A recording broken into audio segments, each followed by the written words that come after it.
Yo, what's going on, guys? It's Houston Sports Talk back in the video today. And today the Houston Astros beat the Miami Marlins 7-3. Great win for the Astros to now win this series and take their record to 64-50 and 29-26 on the road. What I will say about this series so far is it seems like when everybody is expecting the Astros to do well in the series, they do very poor. When everybody has low expectations for the Astros in the series, and when I say everybody, I'm talking about the fans. I'm not saying I had low expectations in this series. It's just when you see the Astros get swept like they did against Boston, and then they go into a series playing a red hot Miami team with the pitching that they had in this they've had set up in this series, just things don't look great. And so it seems like when they are doubted, they play better than when they are favored. That's just the way the Astros can be sometimes. Like, there is no way the Astros should have been swept against the Boston Red Sox when you've got Framber Valdez and Hunter Brown on the mound in that series, and the Red Sox don't even have Garrett Crochet starting that series, and, the Astros get swept. That just shouldn't happen. Now, this is a series that you look at and say, okay, if the Astros got swept in this series, it wouldn't be something you could say, oh, it's unacceptable that you got swept, because the first game you've got Jason Alexander on the mound. What does he do?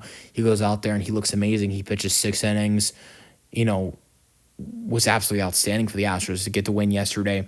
And then you've got an opener for the first time the Astros started one of their bullpen guys this year. Stephen Oakirk gets the start. He looked good going almost 2 innings. And then you've got someone who follows him and just looks great.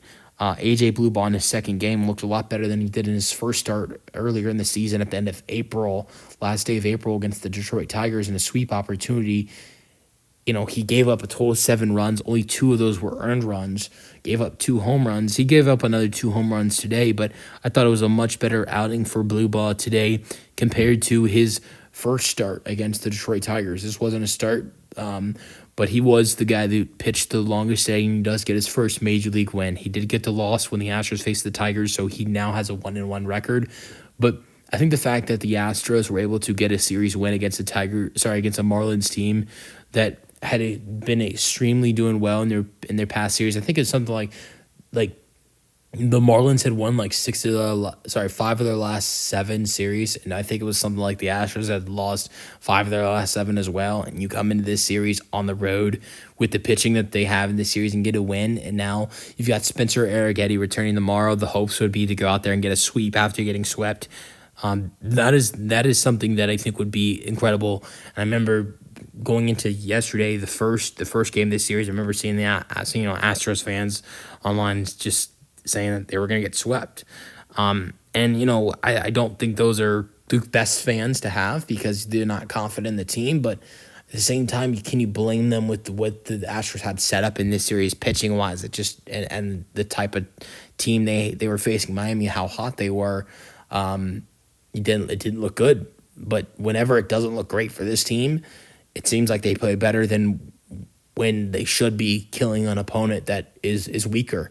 That's really interesting, and that's something I think that would be good in the to have in the playoffs, of course, because in the playoffs, there's good teams. So we know the Astros do well against the good teams, and sometimes they can find ways to struggle against the bads.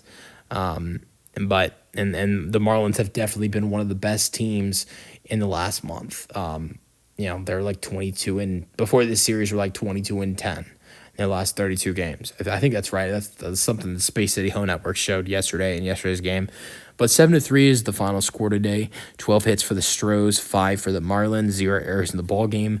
An error in AJ Blueball's last start definitely costed the Astros the game. In AJ Blueball's first start at the end of April against the Tigers, Jeremy Pena made an error, which it's fine. It happens every once in a while. Jeremy Pena is a great defensive player, but he made an error, and that's why Blueball gave up 7 runs, and only 2 earned runs were charged because of the error that Pena made costed Blueball another 5 runs.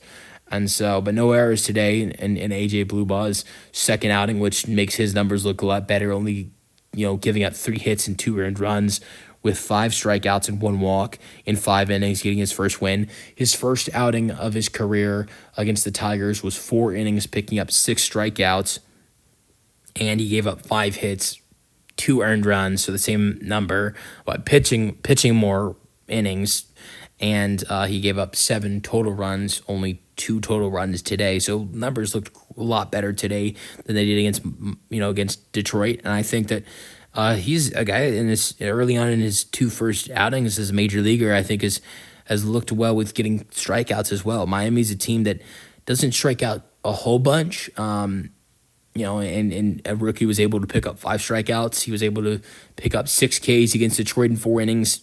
Impressive with getting the strikeouts at such a young level. But loss goes to Quantrill. He's 4-9 on the year now. He gave up 7 earned runs, 9 hits, 4 1/3, 2 strikeouts, 3 walks, and the damage came early. Jesus Sanchez does well, another multi-hit game against his former team. He's batting .300 since the trade in his first 5 games in Astro. He gets I believe it was a single, it might have been a double. Yeah, it was a single in the first inning. Then Altuve makes him pay 374 feet, home run, 2-0. Then Jeremy Pena has a 2 RBI triple, 4-1. Good to see Pena with the wheels. Only 4 games from coming off the injured list. Yes, it's been 5 games since he's come back, but he did miss one of those games. So in his 4th game, we get to see a triple from JP. That's impressive. And then it was a big 3-run shot for Yainer Diaz. He stays hot. Homer to left center, 405 feet. Correa and Walker score. It's so weird to say Correa with the Astros, 7-1. And then it was a couple solo shots given up by Blue Ball in the 5th and 7th. Marcy gets a home run, and then Eric Wagman hits a home run. 409, both the right center, 409 feet and 399 feet, and it is 7-3. All the home runs for both teams were sent to the same side of the outfield. Like both of the Marlins home runs were to right center, and both the Astros home runs tonight were to left field. And so, but that is it for the scoring summary. Astros batting today. Jeremy Pena, his only hit was that RBI triple, but he had 2 RBIs, 1 for 5 for him after a great day yesterday.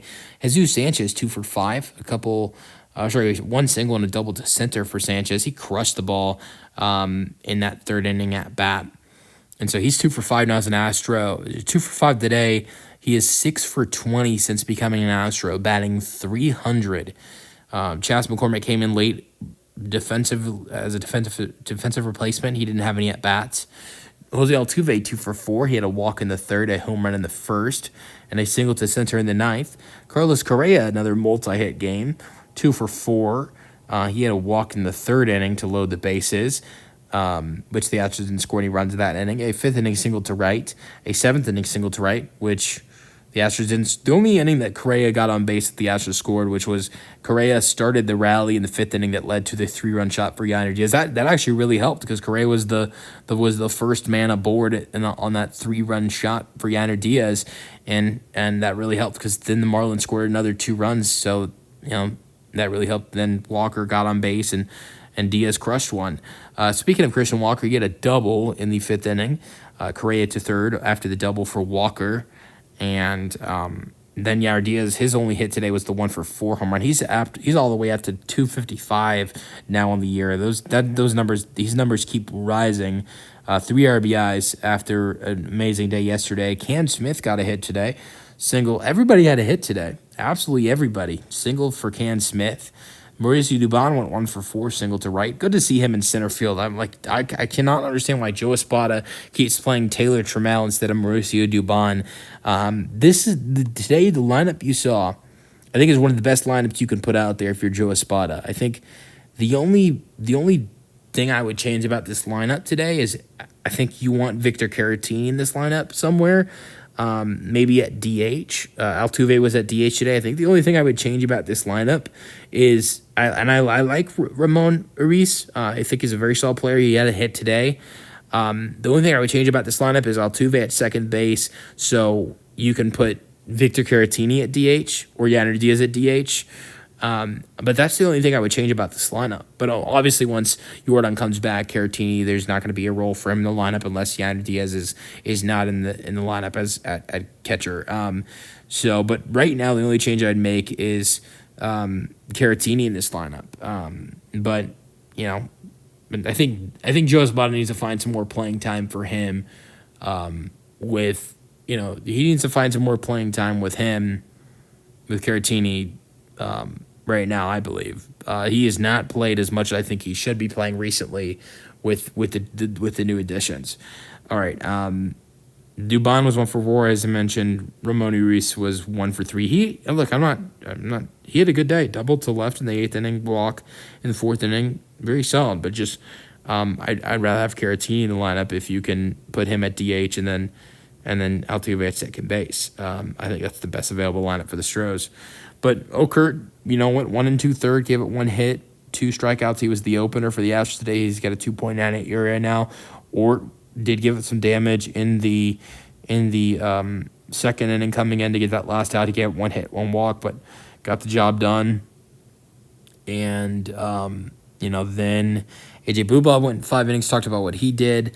Brandon Abreu pitched the 8th inning, gave it 1 walk. That was it for him. 15 pitches. Josh Hader pitched the 9th. He doesn't get a save, but gives up a walk and 2 strikeouts. Look, I don't love Josh Hader and Brian Abreu pitching in these situations today. I'm not a huge fan of it. Just because the fact 7-3 against the Marlins, I think you pitched Abreu yesterday. I thought it was horrible decision by Joe Espada to put Abreu in an 8-2 game yesterday. I wouldn't be too mad about. Honestly, I don't know. I mean, I don't think. I don't think it's a terrible idea to bring Hader and Abreu in. I thought really was the bad thing was you put Abreu in yesterday in an 8-2 ball game, which doesn't make any sense at all. And now you put him in again 7-3 ball game, which definitely makes a lot more sense than 8-2. And now you wonder if tomorrow comes around and it is a little bit of a closer game than these last 2 games have been with Spencer Arrighetti coming off the mound. It's coming on the mound. It's been since the beginning of the season since he's pitched. It's been 4 months. If it is a close game, potentially, is Brian Abreu going to be available around the 8th? Josh Hader obviously will be available in the 9th. But will Brian Abreu be available in the 8th? I think that's the great thing about the Astros bullpen is there are other options in the Astros for the 8th, like Bennett Sousa or Brian King. There are options like that for the Astros, but those are guys that you would look at as an option for the 7th inning. Who is the option in the 7th inning for the Astros if one of Sousa or King pitch in the 8th? So maybe I'm wrong. Maybe Abreu would be available tomorrow. If I had to make a prediction, I would say Brian Abreu would most likely not be available tomorrow if the Astros were in a close game. But we will see. Let me know your thoughts on the Astros 7-3 win in the comment section, and peace out. Go Astros.